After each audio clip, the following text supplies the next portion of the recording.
Hey guys, it's Jalisha and I am back with another video about my horrible journey dealing with alcoholism. So, a few more reasons why, what I believe that led to full-blown alcoholism with me, not only because it's genetic, not only because of the depression, anxiety, but trauma. Honestly, childhood trauma is a beast. And some people will agree, some others, they won't. But I know I'm a strong believer that childhood trauma will mess you up. And I had quite a bit of childhood trauma, unfortunately, sexual mainly, and abandonment issues. I have that from childhood to this day, something that I'm dealing with, and so it kind of carries on, especially when you weren't taught how to properly deal with it, the healthy way. Because the way I deal with things, all these bad things that are happening in a row, I call it my vault. So when something bad happens, I'm just like, oh, fuck. All right. And I just kind of put it in my vault and I keep it moving. And I'm just bracing myself, for the next time, like for the next move. And not healthy at all. And my therapist, because I do have a therapist now that I see weekly, and I always say, like, when something bad happens, I'm like, my life, guys. And she said that was a trauma response. And she said, because a normal person, when something bad, especially stuff that happens to me, she said a normal person wouldn't just be like, my life. A normal person would definitely react differently. But I just kind of brush it. Yeah, kind of like brushing it off, but it's still there. Subconsciously it comes out. And like I said in the previous video, at night having the racing thoughts, that's when it comes out subconsciously, because I wouldn't even be thinking about what happened to me when I was 9 years old, but I never dealt with it, so it's still in the vault. And so when I'm laying there, my mind just wanders, and then it sucks. And so it definitely, that trauma is something else. Not only childhood trauma, but as an adult as well, it could be abuse. And like, I know as an adult, being single for the first time after 14 years, I was in the dating scene, and I had my own place, and I would get drunk and guys would take advantage of me, and I would not remember at all. And that's embarrassing to say, but I would not remember, honest to God, at all. And that's scary, because I went from Fishers to Indianapolis, and my mom was worried sick about me, because I was just, so I'm a binge drinker, and binge drinking is pretty much when you drink nonstop. Some people can do it for weeks. I'm not sure if you can do it further than that, but for me, I could do it like all day throughout the day for like 3 days, and my body actually is like, stop.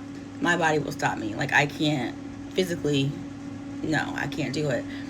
And so, trauma is just a huge part of it too. And so you just put that onto your anxiety and depression and genetics, and then the alcoholism presents itself. And I used to be the one that would be like, looking at people like, y'all know it's genetic, why are you drinking that much? I was that judgmental person. I would be like, well, that's just stupid. Like, and then I would also think, since I used to be like this cookie cutter mom, cookie cutter fiance, cookie cutter nurse, kind of like a robotic, and the smile that's really genuine. Like, my personality is genuine, but I always wanted to perfect things. I always wanted to go above and beyond things, and that's how I taught my boys. And now my daughter, she's 10 months today, and I'm going to try to be a little more lenient on her when it comes to that, because sometimes you gotta let kids be kids, and I'm a very type A personality, but with the alcohol also. In 2014, I got bariatric surgery. It was called the Roux-en-Y, and that is a weight loss surgery, for those who don't know what that means.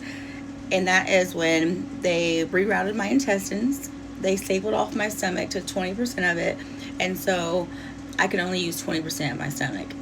And I ended up losing 100 pounds. And 11 months later, I got pregnant with my second son. And yeah, I've kept the 100, like, kind of like yo-yos. Okay, so I've kept off the 100 pounds. Sometimes I'll like lose more than, or I'll gain like 20 pounds. It's weird. Like I hold a lot of water sometimes, which I need to get that shit checked out. I got hypertension. I need to get that checked out. Anyhow, but yes, so bariatric surgery, they will educate you, and they said because food is actually an addiction. So when you see bigger people, and they eat food because they're happy, they eat food because they're sad, they eat food because they eat food, just whatever. It's an addiction.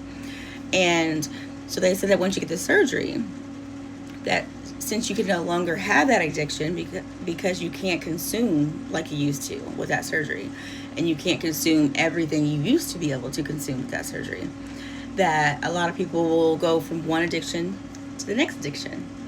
And a lot of times they said it would be alcohol or drugs or gambling or just any other type of addiction. And me being Jalissa, I was like, whatever. First of all, I would never be addicted to anything because I'm Jalissa. Duh. That was honestly my mindset. And that's why today I never say never. I would never say never, because I swore up and down I would never go to jail. That's a story time for a different video. But yeah, I would never go to jail. Like, I would never be addicted to a substance like alcohol. It would never take over my life, but it did. Unfortunately, it did happen.